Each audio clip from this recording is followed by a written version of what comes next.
30 seconds and counting. 25 seconds and counting. We are still go. 20 seconds. Guidance alert. The guidance system now going internal. 15, 14, 13, 12, 11, 10, 9, 8.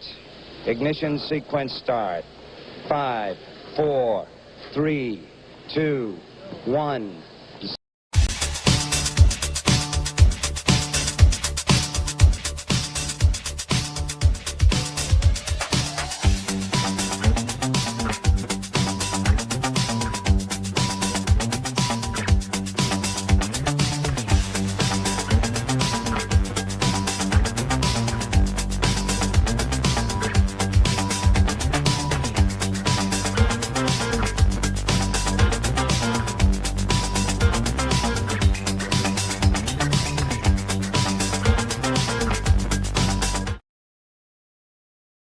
In Africa and Europe, good afternoon to our viewers in the Western Hemisphere. Good very early morning to our viewers in the Pacific Rim, and welcome to the Angry Astronaut. I hope all of you are doing well. And yeah, we have live mission coverage coming up of this splashdown. It's actually starting to roll out from NASA as of right now. We have things muted as far as the music is concerned, but NASA is going to be covering all of this. It is a tense moment for everybody, even though I feel personally confident that this is all going to go smoothly. There are questions about the heat shield.